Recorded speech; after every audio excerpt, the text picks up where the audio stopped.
Welcome, everyone, to the Noble Just Bacon podcast. I am your host, Dr. Allan Bacon. With me here today is Coach Beth to answer all of your burning health and fitness related questions from around the social media world. This is a rapid fire episode. We've got a ton of great topics to cover, so let's get rolling. First question today.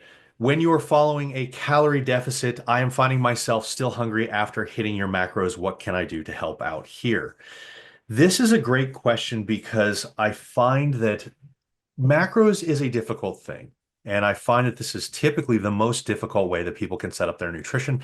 And it's difficult because unless you are significantly skilled in setting up nutrition yourself, you're probably making some mistakes in the choices of foods that you're doing. And that's probably leading you with larger levels of hunger than you probably should have. Now, first off, we should probably accept the fact that when we're in a calorie deficit, some level of hunger is expected and that's normal. It's not a sign of an emergency if you set up your nutrition correctly. But most people can use some help in the way that they set up their nutrition. And two things really come to mind when we're talking about managing hunger as best as we possibly can in a calorie deficit situation. One is the choices of foods that you're having, and then two is the positioning of foods in your day relative to when you're the most hungry. If you are not choosing high volume foods that fit within your calorie allotments, that's probably the first choice that you should make. And this is one of those situations that we talk about with you're an adult and sometimes you have compromises in some of the indulgences that you have to allow you to have lesser hunger signaling and to be able to reach goals. So if you're choosing foods that on the outset seem like healthy choices, and they could be perfectly healthy choices, but they might not be the right choice for you under these circumstances. Things that come to mind are, lower percentages beef. If you're having 90% ground beef, you might be having a ground beef that's not high enough percentage to be able to allow you to cut out the hunger. If you're eating a lot of steak, maybe that is too many calories for the volume that you're getting. So maybe what you need to do is switch to higher volume foods for the calories. Maybe you switch to whitefish. Maybe you switch to shrimp. Maybe you switch things like your carbs to potatoes instead of rice or tortillas. All of these things that can add volume into your overall day. Essentially looking for things that are high in protein, high in fiber, and lower in calorie content should be your main goal if you're experiencing hunger that is very difficult to deal with. Beth, do you have any other recommendations in that aspect?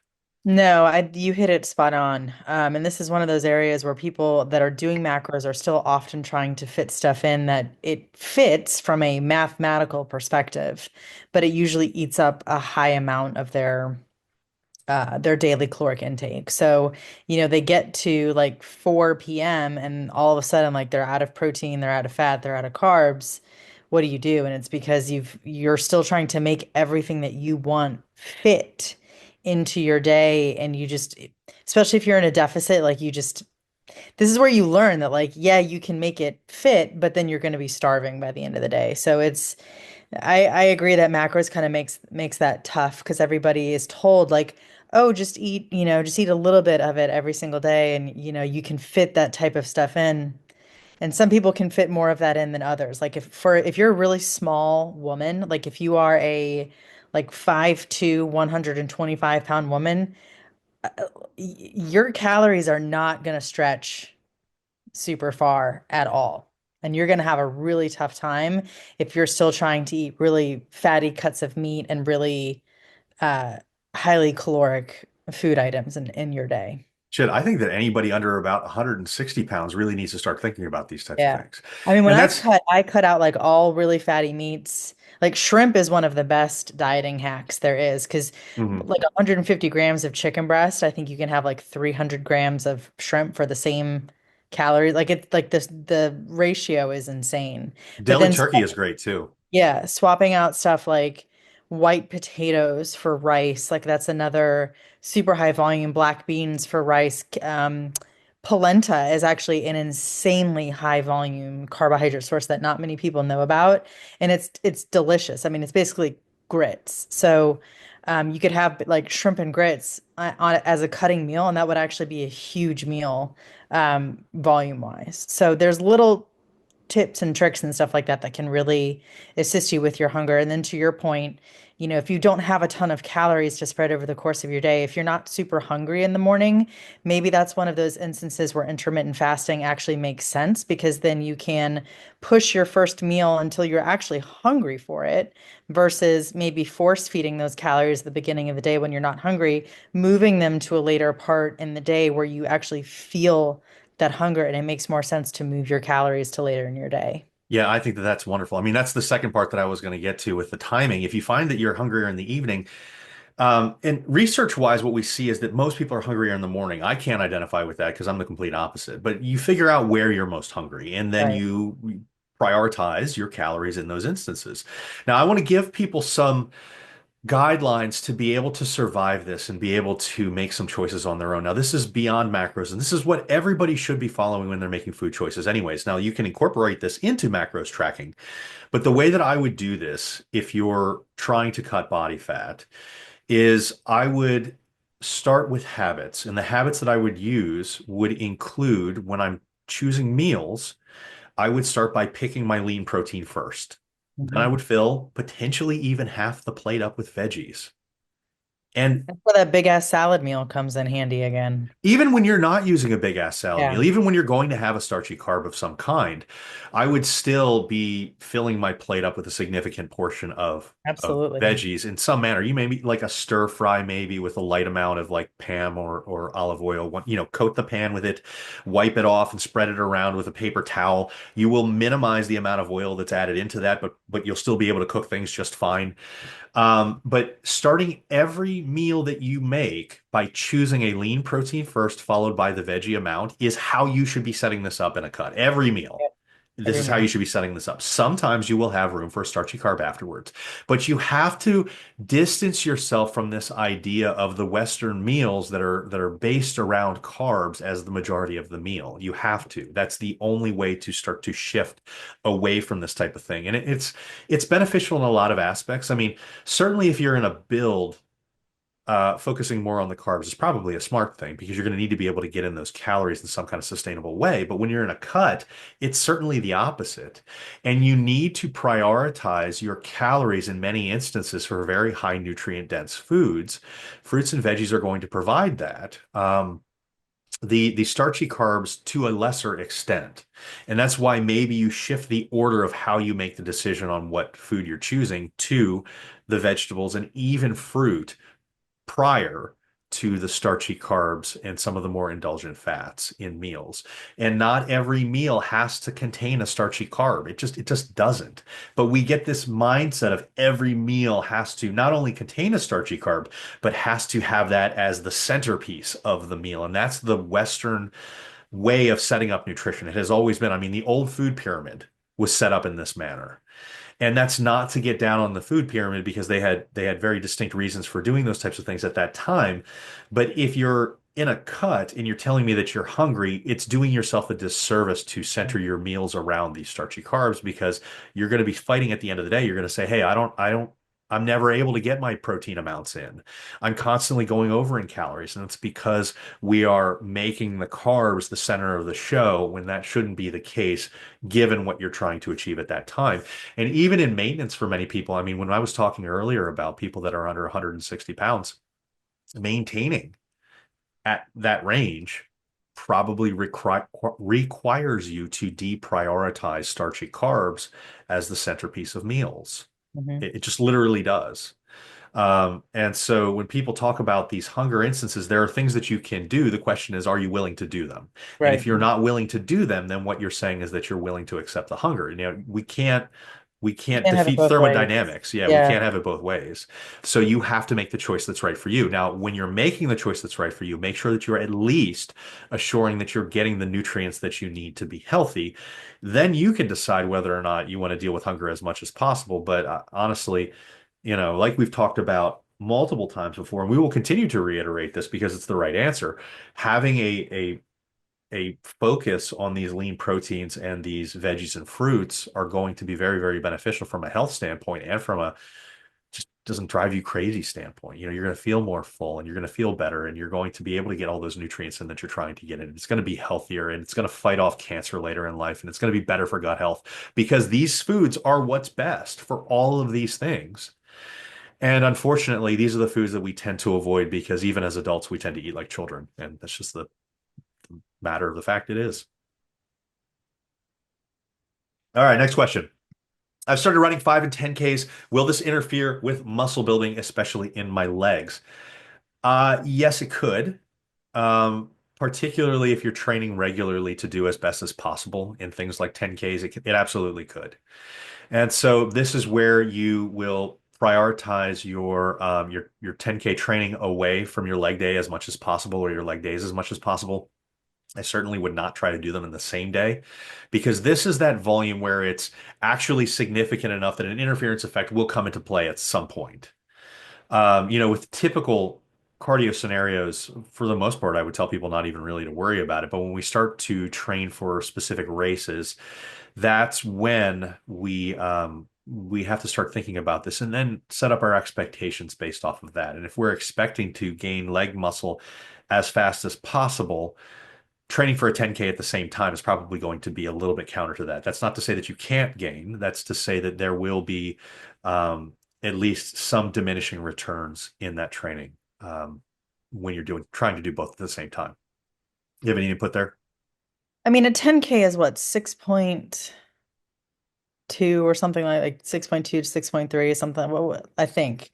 Um, It's I going to would be also, minimal. I also would say it would depend on how often you're doing that. So if you're training for a 10K race, that's only 6.2 miles. I can't imagine that you're running 6.2 miles every single day. Like some of your runs are going to be, and I also can't imagine that you're running more than like 3 times a week at the most. That's all you would need for a successful 10K, honestly. But even then, like not all of your runs are going to be that duration. You're probably going to have some tempo runs in there. You're probably going to have a day that is short but intense. So I don't even know that like a 10K is really gonna that you're gonna experience those diminishing returns unless you're programming like an asshole. So I think that the prioritization is really the question here. If yeah, your I goal is think to so be as too. good at a 10K as you possibly can be, and you're training significantly for that, Yeah, but maybe. that's where I see I don't a 10K is not This something is a this 10K is is not kind of like something that that I cusp, think that you need significant training for. Like if you were telling me that you were training for a half marathon, 150. 100%. But a 10K, like the distance is just not that long. Unless you're trying to run it in like 25 minutes or something insane like that, then yeah, you're gonna struggle. But like a 6.2 mile race, the training for that is not intense, or it shouldn't be, is my caveat for that. But I do think your point about making sure that your training sessions are like, I wouldn't do your run and then go try to do a leg day or do leg day and then run immediately after. You do still need to plan those, your leg day lifts and your runs, hopefully on separate days. And if you have to do them on the same day, making sure that there's enough time difference in between your sessions and then making sure that you're fueling yourself properly. So if you are still wanting to gain muscle or at least maintain your muscle, making sure you're not in a calorie deficit for Hmm. that time period that you're doing this training. Hmm. I think you can still be fine. It's just going to depend on not training like an asshole and then making sure that your sessions are spaced adequately and that you're eating and fueling properly. But Sure. the distance is not long enough, I don't think personally to be super problematic. Well, there you have it. The answer is don't train like an asshole and you're fine.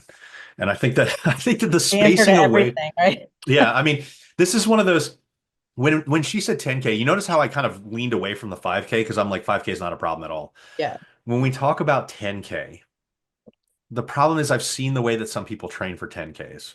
Well, that's the problem, right? Like Yeah, yeah. if I were a coach training somebody for a 10K, their sessions are not going to be super long. They're hardly ever going to actually be running a 10K in isolation. The Right. whole point of training for the race is that you hit that mileage on race day at 100%. So you might hit that mileage or close to, like you might do like a 5.5 or a 5.8 or something close to the full mileage of a 10K, but you're not going to be doing that often because you want to run it quickly, right? So to get it quickly, you're talking more, you're talking different styles of training than just going out and running a 10K. Yeah. Yeah. So it depends. I this is the 10K is where I start to get hesitant. And that's why I avoided the 5K. The 10K is where I start to get hesitant, but I don't disagree with anything that you've said here. I think that that's a really good thing. And I think that it gives people some insight into thinking about their programming when they look at the programming that they have set up for that. Yeah. Next question. How do you lose fat and not muscle when trying to lose weight? There are a few things that you should keep in mind, and I'm going to give you some actual numbers so you can use these to better set up both your nutrition and your training for when you do this type of thing. One, we want to have a modest calorie deficit because if we try to go too much, you got to have a calorie deficit of some kind in most cases to be able to lose fat predictably.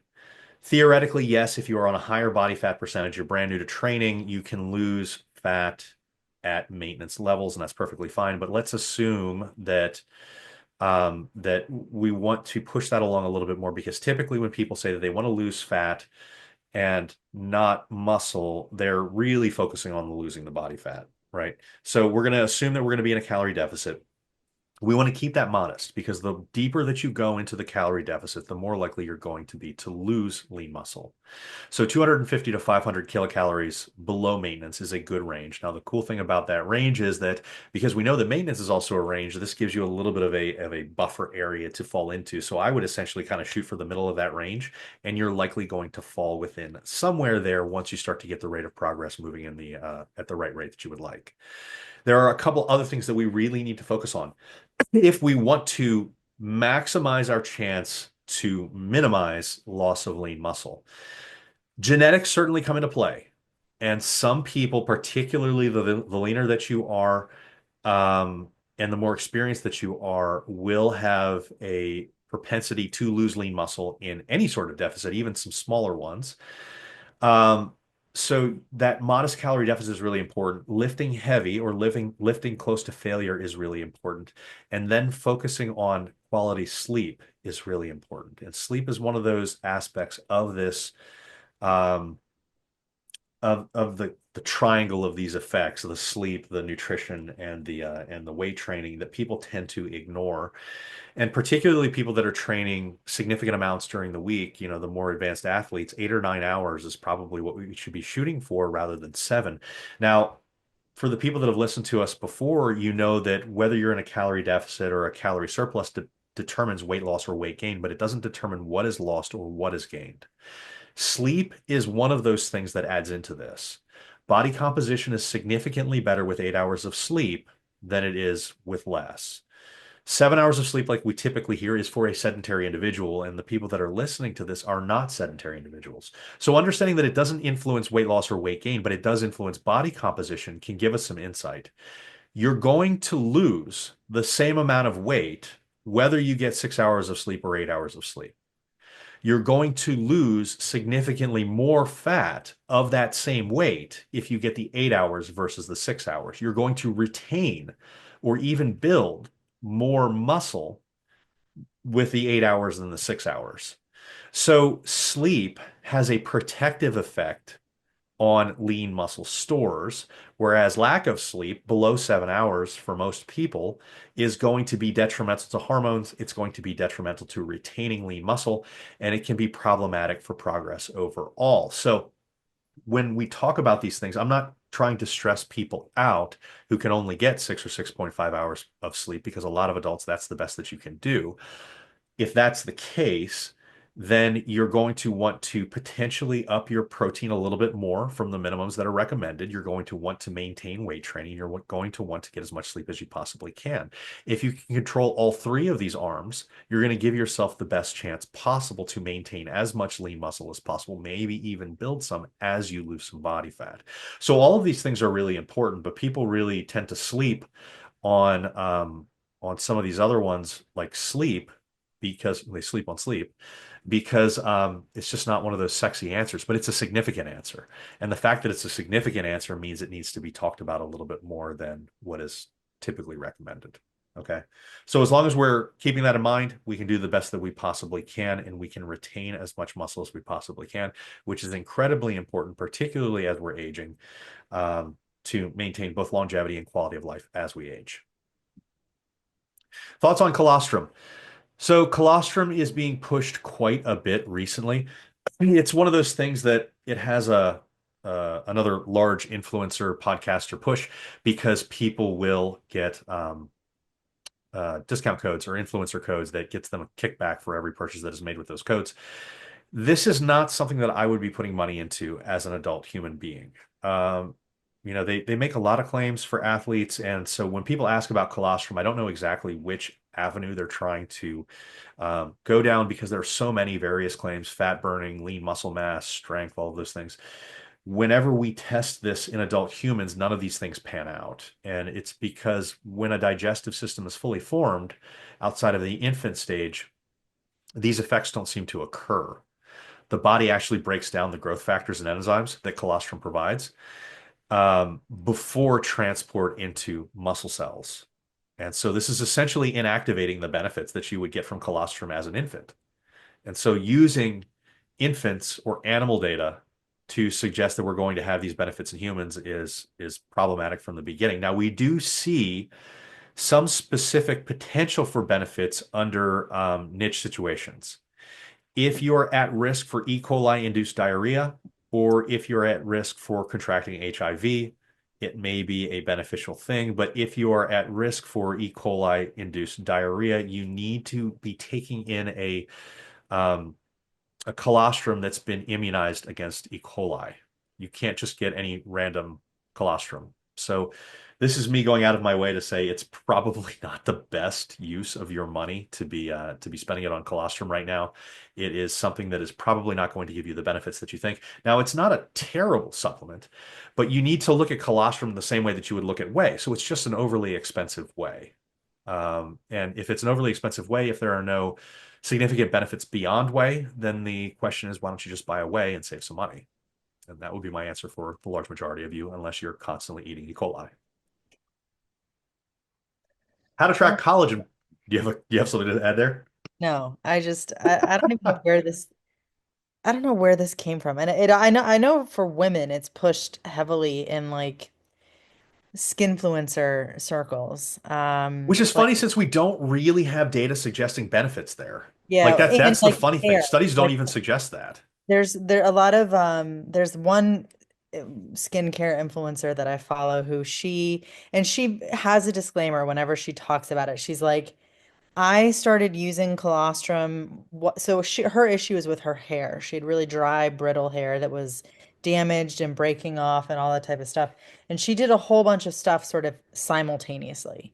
So like she started colostrum and then she started a different like hair care regimen and all that stuff. And she's like, I don't know if it's the colostrum or what I was doing with my hair care or a combination of the two. She says, I'm not saying that this works. I'm just saying this is what I'm taking. I've been taking it since this day and I'm going to continue to take it because my hair looks awesome. But I've seen for women, that's a lot. That's often where this sort of starts. And then I think it sort of goes down the collagen route. I feel like it has the same type of mantra and push behind it for women about like beauty benefits, and then it sort of gets taken down another road. And I don't know if it got picked up by a podcaster who then, I don't know. I just can't believe that we're out here taking things that like infants have to take when they're first born because they don't have a fucking digestive tract. Like, who thought of this? Well, the funny thing is, at least collagen might have a mechanism by which it would work for this. So what I most likely it sounds like that is placebo to begin with, but it could Yeah, be the fact that maybe the person was under eating protein and this just gave them protein because if it works like a whey protein, she doesn't eat any protein, so well, so there you go. I mean, she legitimately could be seeing benefits to like that's true. hair, skin, nails, and shit because she's finally getting amino Only acids. But getting like, some amino acids. Yeah. right, right. And so we see stuff like this all the time. And so it sounds, I don't know what the deal is. There's literally no supplements for hair, skin, nails that seem to do shit all, like No. at all. Mm-mm. So if you're constantly going out there buying biotin, collagen, like literally all these things, your nutrition needs to be adjusted. Yeah. first. If your nutrition is the reason that you're having these issues, your nutrition needs to be adjusted. These supplements aren't going to Yeah. help you. There's never been a supplement that has shown significant benefits for hair, skin, nails, all those different types of things. It's literally just been an excuse to make a women's multivitamin. Yeah. Like there's only two or three things that make a women's multivitamin different than a men's, and there's only one that makes sense. Iron. Iron is the only thing that Which should that should I'm seeing benefits from that now. are you? That's Yeah. good. Good. It's the only thing that should legitimately be a difference between a men and a women's multivitamin. Now, what they'll do is they'll always throw in that hair, skin, nail complex because Yeah. they know that women will buy it if it says Still hair, skin, sell. nails on it. Hair, skin, nail is like outside of something like fat burners or test boosters for men. Like there's things, this is going to sound, it sounded sexist at first, but then I bring up the test No, boosters for men. it's 100% true. Men are as stupid for test boosters as women are for hair, skin, nail products. Yep. Women are stupid as shit for hair, skin, nail products. This is not an anti-woman thing. We both have our No, things, it's true. but we need to point these things out because you can be like, God damn it, I was getting taken advantage of. And Yeah. yes, you are. If you're buying hair, skin, nail supplements, you're getting taken advantage of. There is stuff that works for skin. You get a tretinoin, you get But knowing. you get a Yeah. retin A. You get if you want to fix your skin, you need a topical. Yes, and tretinoin works very well. Go to your dermatologist, ask for tretinoin. It It is actually promotes incredibly good collagen in in the hair helping follicle. skin. Well, So, I think for women too, like most women that I see that are having issues in these areas like hair, skin, and nails, there are these people that eat like no fat. Like they have yeah, no, no fat which and no protein. which makes sense when you're talking about amino acids and like the health of your cells, right? And like cell turnover and cell proliferation and that kind of thing. If you're not eating any fat, like yeah, your nails are going to be brittle and breaking, your hair's going to be breaking off, your skin's going to look dried and disgusting. Like every single time I get into a conversation with somebody who's talking to me about colostrum or something for hair, skin, and nails, and I talk to them about their dietary habits, they're eating literally no fat. If you want good hair, skin, and nails, get some salmon. Yep. Omega 3s are incredible for it. Not only that, I mean, it's a decent source of protein. Yep. So, fatty fish, there you go. If you want hair, skin, nails, you don't buy the biotin. Yep. You buy fatty fish. Mhm. That's what you do. So, I was mean to women there. Men are stupid as shit for buying test boosters. We've We evened all it have our out. thing. We all Let's have our thing, you know? and I don't have a problem saying these things because this is not misogyny or misandry in either direction. Yeah. This is just the way that it is. We can admit that like we all have our hangups as humans. We But all it's have often our worked for specific marketing. I mean, it works, yeah, right? it There's is. It's like a the reason pink that that tax for works. women. It's like the Yeah. pink tax for women on so many things. And men have we have there are there are a couple examples of blue tax. There's less examples. Like moisturizers for men Yes. in some instances are just the Yeah. same thing as women's, but more expensive for a Yeah. random reason. Yeah. And then it's always called something like Shark Chainsaw Bulletproof. And you're like, Yeah. I don't need this moisturizer to be named this. This is fine. Some CeraVe. Yeah, it's whatever. Just get the stuff from, Amazon that Costco. costs $10 for like 300 servings. All right, next question. Glutamine, overrated or underrated? Thank you. Oh, thanks. That was nice. Glutamine is overrated for sports performance and recovery. It doesn't seem to do anything there. Now, here's the thing. This is where it's going to be confusing from a study standpoint because people can certainly show you studies that glutamine does help with recovery. It helps with the immune system. It helps with a whole bunch of other things. That is 100% true. The thing is, if you are getting your daily protein needs and you're already getting enough glutamine, you are not deficient in glutamine. Glutamine deficiency is a very rare thing. There are some circumstances in which supplementing with glutamine may be a beneficial thing. If you have IBS, 10 to 15 grams of glutamine daily may be a beneficial thing. It's kind of hit or miss in the research, but at least there are some hits. And so that could be something to check out if you have IBS. I am open to um, another situation in practicality that I can think of some extreme circumstances. Like if you're in a burn ward, glutamine would be helpful. You probably need an IV solution. If you're under extreme um, like assault to your immune system, maybe, but this is like hospital type situations. The outside of that, the one thing that I can think of that I can't give it a distinct answer on, but it could be beneficial is this was brought up because a lot of bodybuilders, professional bodybuilders, would take this during contest prep.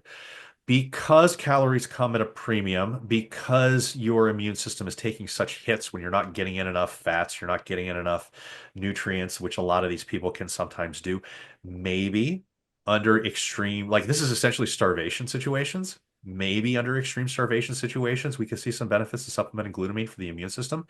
However, we don't really have the evidence to prove that. I'm taking shots in the dark in situations where people have used it and claim benefits. But again, people have claimed benefits for everything under the sun that have been proven not to work. So is it an expectation effect? Is it actually a proven benefit? We don't really know.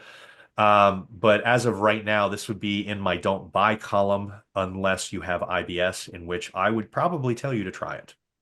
I think that that would be a good situation. I mean, I try to be as objective as I possibly can be with all of these supplements, understanding that supplement benefits are typically modest at best. But when we have some positive data that has been replicated, maybe it is worth trying. And even if it is an expectation and effect in people with IBS, anything that can help IBS can be completely worth it. So placebo yourself out of diarrhea. That is our main message here today. If anybody wants to sponsor us that sells glutamine, please reach out to me. That will be our tag phrase. Placebo yourself out of diarrhea. Yes. No bull, just bacon. No more diarrhea. Supplements excluding creatine protein that you would recommend for most athletes. Cool. We'll stay on the supplement train for a minute here. For most athletes, I don't have a problem telling people, particularly people who do endurance, to consider taurine. Anywhere from a 1 to 10 gram dose. Please do not go over 3 grams when you first start, or you'll give yourself diarrhea, and that goes against our tag phrase.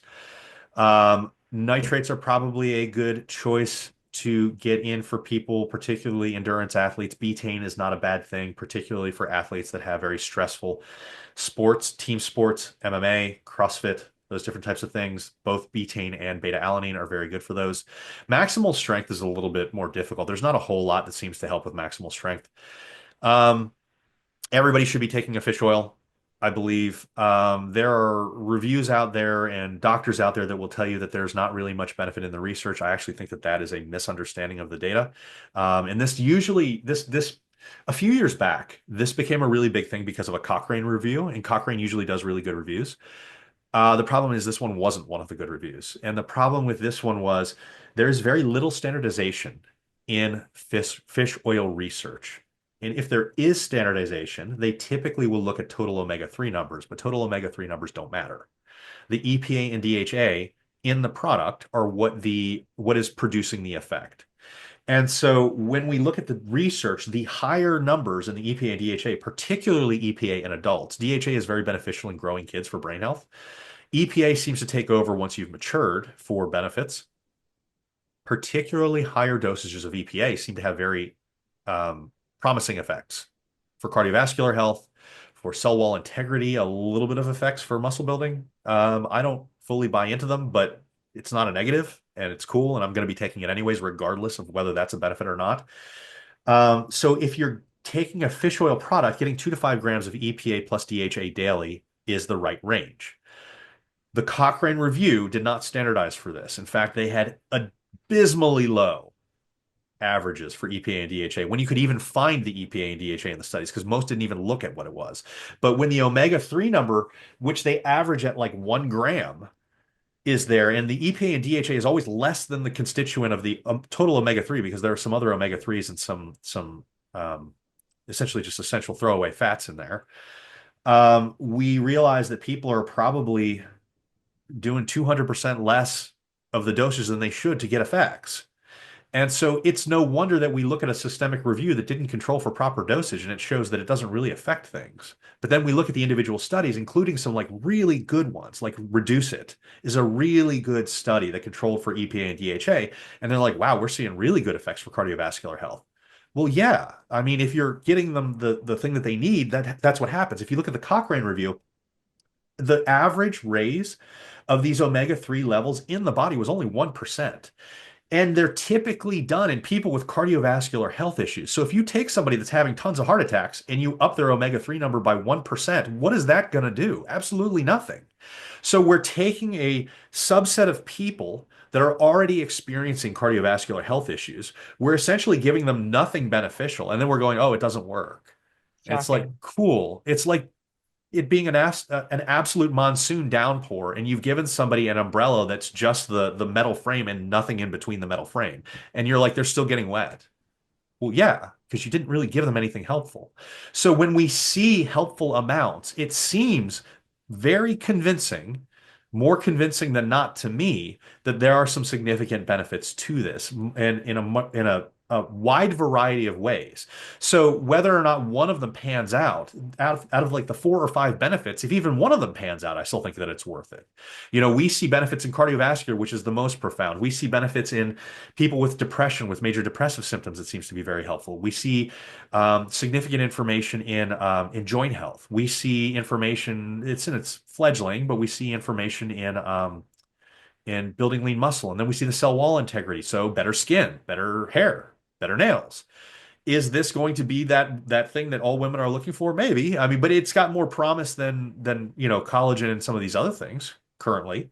So when we talk about things that athletes should be taking outside of creatine and protein, and I think that everybody should, and it's funny because we're seeing this shift these days with a lot of the very credible coaches and researchers online where they're saying if anybody recommends supplements, I would probably ignore them. I don't really agree with that because I think that for the cost of some of these, we see some very significant potential.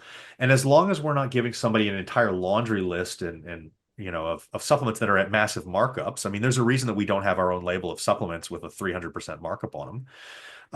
I think that it can be perfectly fine, and I wouldn't trade it out of my own regimen. So I'm not going to say the same thing for clients just because one of the influencers doesn't like when somebody recommends creatine. And I've seen people being like, well, you shouldn't even recommend creatine. And I'm like, why?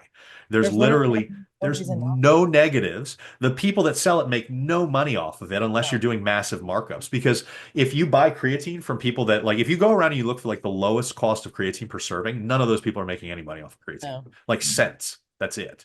Yeah. So it's a supplement that's typically not tainted, has a ton of potential benefits, has the strongest research in the world behind it besides anything other than like caffeine as far as supplements go, and it costs nothing. And so it's like, from my perspective, it's like, why would we even get on the soapbox of don't recommend this to people? Yeah. There's no negatives. And so it's really funny. And we might have talked about this before. I might have just talked about this around the internet. But there was a new study that came out a few months back that looked at creatine and people, and they either gave the people in the study creatine or they gave them placebo, just a regular non-nutritive powder. And then they asked them if they were experiencing bloating, and both the placebo and the creatine had the same rates of bloating. And so I can't even say that bloating is a problem anymore Yeah. at proper dosages because it seems to be a nocebo effect. Yeah. And I've never experienced bloating from I creatine. haven't either. Mm-mm. And so I can't even say that it's a real thing. Like there's nowhere in science that says, yes, we know that bloating is a thing. We know that it's a reported side effect. But is it a reported side effect because so many people say it? And if, I think that's I think that's exactly what it is. Because every time somebody tells me that they're bloated and I look at a picture of them, they're not bloated. yeah, I'm not convinced that creatine causes bloating. I'm just I not. don't think it does Now, either. and that's why we give these recommendations of, okay, well, if you think that you're bloating, well, why don't, if you're trying to take 5 grams, why don't you take 2.5 in the morning and 2.5 in the evening? If it really does cause bloating, which it has the potential to, I'm not convinced that it does, but if it does, well, splitting it could help. A micronized version could help. But even even in the like with that in mind, maybe all we need to do is just think that we're not going to be bloated. It's very possible because there's almost no way that if it causes bloating, then people who are given not creatine experience the same level of bloating. It's not very probable. Right. So, you know, be very objective when you look at this type of thing, and I think that you're going to be fine. But yeah, those are the few avenues that I would look into. Can you think of any other supplements that you would recommend? No, you hit all the ones that I thought for a minute you weren't gonna say beta alanine and I was gonna chime in with that one, but you mentioned it. Beta-alanine at a dose of 3.2 to 6.4 grams per day I'd will recommend work. not taking 6.4 all at once. Yeah, I would too. Unless you want your skin to feel like it's Yeah, burning off. no. So beta-alanine works extremely well for exercises that last between 1 and 10 minutes, which is not a typical weight training set, granted, but it is typical for things like CrossFit, strongman, sports, like short burst sports. Like if you're a striker in soccer, very good. Yep. If you do MMA, very good. If you do boxing, very good. So there are things that help. Unfortunately, maximal strength isn't really one of those things. Um, the thing to keep in mind with beta alanine is the neurological side effects. It's pins and needles, tingle. It's My face, essentially my face gets so itchy. yeah, it burns. So start with the 3.2, split it into half dose. Like it doesn't, this is one of those things that it doesn't matter if you take it all in one bolus dose or not. You can literally do 1 gram 6 times a day if you really want to. Whatever you need to do, but you will habituate to it. You will get used to those tingles, but the effects compound, they build. So as the effects get better, you will feel those tingles less. But this is a warning not to take all of it at once when you first start out because you're going to be like, they've tricked me Your skin will into. feel like it, like you will want to peel your skin off. So just Yeah, it's what's in pre-workouts that give that tingly yeah, feeling. that's And what a it lot of is. times what pre-workouts will do is they'll half dose it. So it just gives that effect that the pre-workout is working. They're Right. not expecting an actual effect because you're not crossing that threshold of enough per day to cause an effect, but you'll still feel the tingles. Yeah. And so they'll do like 1.6 grams. I see that often in Yeah. pre-workouts. Yeah. And they're doing it because they want to give you a placebo effect that the pre-workout is doing more than it's doing. It's Before they that's do a a pre-workout. yeah, I mean it's an interesting way to do it, and that's Yeah. kind of how these companies set these things up. But it's really interesting to see that type of thing play out. One word of warning with betaine because betaine is really good, 2.5 to 4 grams prior to working out. I believe that that's a saturation ingredient as well, so it really doesn't matter whether it's prior to workout. That's when I take mine. Do not go above 4 grams, please. 2.5 to 4 grams has all been shown to work equally well. However, if you go significantly higher than 4 grams, it can screw with blood lipids. Below 4 grams, it doesn't seem to affect blood lipids negatively at all. It just seems to give benefits. So this is one of those more is not better scenarios. And certainly as an adult, I would recommend that everybody get blood work done at least once a year so you can monitor these types of things. Um, and if you're really high dosing betaine, you might find some of those effects coming into play.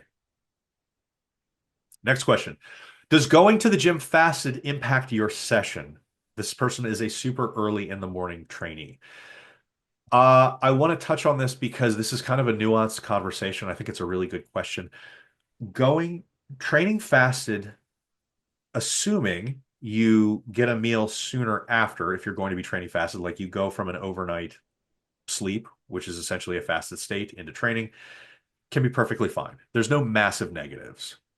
Having said that, there is research suggesting that strength progress is probably better long term for most people in a fed state. And it has nothing to do with the specific macros that you're using. It's just the fact that you're not hungry. And so when you're not hungry, it seems that you're better able to focus on strength training. So when people ask this question, it's funny because you'll see some people, some coaches on one side of, oh, everybody always has to train fed, or oh, everybody, should train fasted because maybe it'll burn more fat. It's not going to burn more fat. Training fed may increase strength output in a session. You need to figure this out for yourself and then go with what personal preference is. Since there's no distinct negatives, you're not going to lose muscle. It doesn't matter if you're a woman. It doesn't matter if you're in menopause. There is no muscle loss from training fasted if you're eating the calories, protein, carbs, fats that you should be the rest of the day. If you're getting the rest of your total nutrition in on a daily basis, fasted training has no negative effect. Point blank. There are a lot of people that will disagree with that, and they're using data in mice. And so women are not large mice. Don't worry about that type of thing. So this was really a question of preference. And if your preference is, hey, I get people that'll come to me all the time and we'll be working one-on-one with training. And I'll see in our intake form that they normally eat before training. I will 100% always put something before training for them because I know that that's what they typically choose. If I don't see it, I oftentimes won't put that. And I'll get this question and then we'll have this same conversation. I'll say, does this make you feel uncomfortable? Because some people will say it upsets my stomach to eat an hour before training. Cool, don't. Just train. Is this your preference? And a lot of times, if a person mentally says, yeah, I feel better training fasted. Well, shit, they're going to lift more training fasted Yeah, than they are going to force themselves to eat and then training feeling bloated. they kind I of mean started. that's kind of the feeling that you get when you're force feeding yourself before movement. So, this is one of those things that I think that if we leave this up to the person, this is really cool because this means you have autonomy in this situation. You can choose whether or not you want to eat before training. If you choose not to eat before, eat something sooner after. If you've eaten something within an hour or two before, you've got a longer period of time where you don't have to eat after and still experience maximum amount of gains. Now, this is that whole anabolic window type discussion that we have. The best evidence that we have right now suggests there's about a 6 hour window around a training session where it doesn't really matter. As long as you get something before, you can go farther after. As long as you get something after, you can ignore before. But the anabolic stimulus that is raised, the increased anabolism, the increased muscle protein synthesis that is raised from weight training lasts up to 72 hours. Now you're going to hear a different answer depending on who you're talking to. And the reason that you get a different answer is it's going to be anywhere from 24, 48, 72. 48 is probably the safe answer. Reason being, it depends on the study that you look at. The less trained a person is, the longer that raise seems to happen. So if you're a beginner, it might be 72 hours. If you're a really advanced athlete, it might be 24 hours where you have this like heightened sense of muscle protein synthesis machinery working. But that is still 24 hours, which means as long as you're not training fasted and then waiting 24 more hours to eat, you still can take advantage of that. So we're not saying do extended fasting. We're saying if you want to wake up, go right to the gym, maybe just have a coffee or a pre-workout or get those 2.5 to 4 grams of betaine and run into the gym, you can do that and you're perfectly fine. And you don't need to lose sleep over that because, that's going to throw off your body composition. We're stressing you out in so many ways here that we want to make things as simple as possible in as many ways as we possibly can. And this concept of having to train fed is literally something made up. And what's interesting about it is a lot of times it'll work, especially in the female sphere, the women's sphere, where they're really telling people you can never train fast. It actually causes a net positive, but it only causes a net positive because these women who weren't eating before were never hitting their protein otherwise because they weren't getting that feeding in. And so they had one less feeding per day. And so they'll start to eat before and they'll say, "Oh my God, that person was right. I'm really getting a lot stronger. I'm really benefiting from body composition." Well, yeah, you're finally eating the protein that you needed to eat. So again, the main comment here is if you're getting that total amount that you should be getting in the end of the day, that's what's important. If that requires you eating beforehand, then fucking eat beforehand. Otherwise, do what is your preference and you're going to be just fine. Rant over. Next question. What is the minimum you can do to maintain lean muscle and not lose any progress? Well, they don't actually say mean lean muscle, they just say maintain. So let me give a little bit of a preference here or a disclaimer here. Maintaining muscle and maintaining strength are two different things. Literally getting in one session, lifting really heavy for a set or two is going to maintain strength. For maintaining lean muscle mass, that requires a little bit more. You have to do, according to research, at least this was Bickel 2011, you have to do at least 1/9 of your original training volume to maintain lean muscle mass per week. That is very small compared to what it takes to build that muscle mass. So that should be very reassuring. If you can get in for 2 sessions of full body training, you're probably going to maintain lean muscle mass, assuming you're eating and sleeping correctly. You're probably going to maintain lean muscle mass. So when life is lifing, if you can only get in once or twice per week, 1/9 of the original training volume can probably maintain just fine. And if you're maintaining the 1/9 and you're lifting heavy and lifting close to failure, as you should be at all times, you're going to maintain that strength pretty much too. Um, if you are, for some reason, unable to get into the gym at all, you're probably going to see strength decrements at a week, but most of that is neurological. It's not morphological. It's not because of loss of lean muscle or change in the musculature itself. Change in musculature itself, loss of lean muscle doesn't, if your nutrition and sleep are in play, doesn't seem to happen until about week 3. So you have quite a bit of time before you have significant lean muscle loss or the beginning of lean muscle loss. And so if you've got to take a week or two off because of work or traveling or whatever it is, don't really lose sleep over that. Do, exercise in your hotel room. Do whatever you can, eat well, don't be in a massive calorie deficit, get some sleep, you're going to be just fine. Um, how would you think of food as nutrients and not this emotional act that must be enjoyed? Holy shit, this is a great question that can have a lot of different answers. And I'm sure that you're going to have some input into this as well, Beth. Switching your mindset from viewing food as always an emotional response or something that is emotionally driven to something that is purely physiological is a very, very difficult thing. The fact of the matter is, probably the majority of your meals throughout a week should be a physiological need, should be meeting a physiological need and not meeting an emotional need. We have been conditioned from our adolescence all the way through adulthood to use food as an emotional crutch or to use food as an emotional celebration. I mean, whether it's for good or bad, can produce a bad result if it's causing you to overeat and become in a calorie surplus, which puts on the excess body fat, which causes the systemic inflammation that we're all trying to avoid, which causes the metabolic dysfunction that we're all trying to avoid. So realizing that food is not your source of happiness is one, a really good thing. And reminding yourself that food does not have to be an emotional crutch is a really good thing. And reminder is what I find is the critical part in this. And when I talk about habit change with my clients, reminder is a very, very powerful thing because we can talk about anything that we want to talk about and we can give you all of the different tricks, habits that we would recommend. But if you're not reminded to do it, this podcast goes in one ear and out the other. And that's even if you're paying 100% attention to the podcast itself. So what I want people to do who are having these issues is I want them to set themselves up a reminder. I want you to put a sticky note on your fridge or on that package of Oreos or wherever you're going to want this type of reminder. I want it to say two things. Wait 20 minutes because anytime you have an emotional type of craving or something that you're trying to solve with an emotional need, the reminder to wait 20 minutes is a very powerful thing.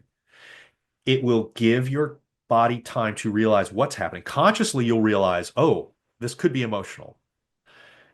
It can tell you to wait and allow the emotions to subside and then make a conscious choice. If you wait 20 minutes and you still want to have it, that's a conscious choice. That's something that you can't feel guilty about because you're literally making it outside of emotion.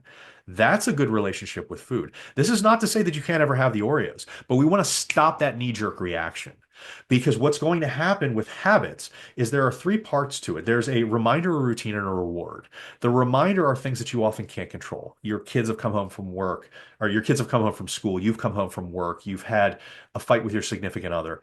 That triggers the routine of you going into the cabinet to get Oreos, and the reward is eating the Oreos. The reminder we can't often stop, but we can stop the routine, the second part of those three R's.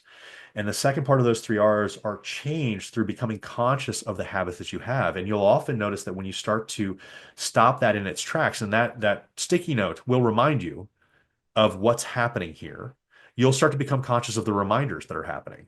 You'll start to become conscious of whatever your triggers are that are causing these things, and you're breaking that cycle. And then you can choose one of two things. I would honestly always wait the 20 minutes. But then after the 20 minutes, you can ask yourself, okay, well, do I really want to have this? Or should I substitute a different food or activity?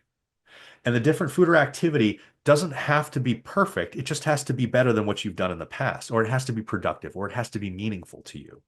It could be an apple. It could be non-fat Greek yogurt with fruit in it. It could be um, like a lower calorie version. I mean, Beth, you've got those ice creams that are a lower calorie version. And that could be a great segue. Maybe you switch to that for a while before you switch up to the apple. Because sometimes it's hard to go from full fat ice cream to the apple. I mean, people are like, this is bullshit. I don't want to do that. So maybe you have a stepping stone, and that's Yeah. cool.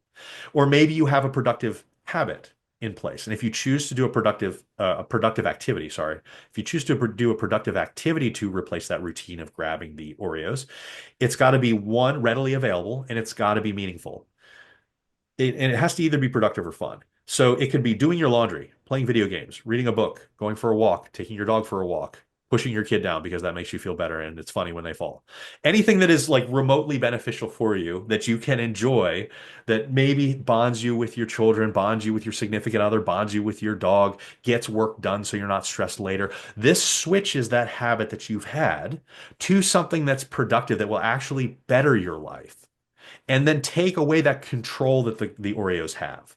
Sometimes you're going to make the choice to change up the routine and do that different activity that we've suggested. Sometimes you're going to take that routine and you're going to say, yeah, I've waited the 20 minutes. I'm actually going to have the Oreo, but you're going to do it in a more moderated manner. You're not going to eat an entire sleeve.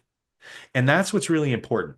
Breaking you out of these habits that are automatic to doing these things that make you feel guilty and into an area of conscious choice or something that's productive. And when you do that, you improve your relationship with food and you make your life a lot less stressful. So have on there, wait 20 minutes. And then the second thing that I want you to have on there is, would an apple solve this craving? Or any other fruit, whatever you want. And the reason being, those two questions, or that statement, the wait 20 minutes, and then the question, would an apple solve this craving, bring up two really good things. They stop you in your tracks and make you more conscious of the choices that you're making. And then the second one, would an apple solve this craving, makes you conscious of whether or not this is an emotional craving or a physical hunger. When it's a physical hunger, an apple or any other fruit that you actually enjoy will work. Because when you're physically hungry, anything sounds good. When Mhm. it's an emotional hunger, you're looking for a specific taste, you're looking for a specific texture, you're looking for a specific context of the type of foods that you eat. Nobody is addicted to sugar. It's bullshit when people say, I have a sweet tooth, I always have to have sugar. No, you reach for cookies, you reach for brownies, you reach for something specific. Nobody's eating a handful of sugar.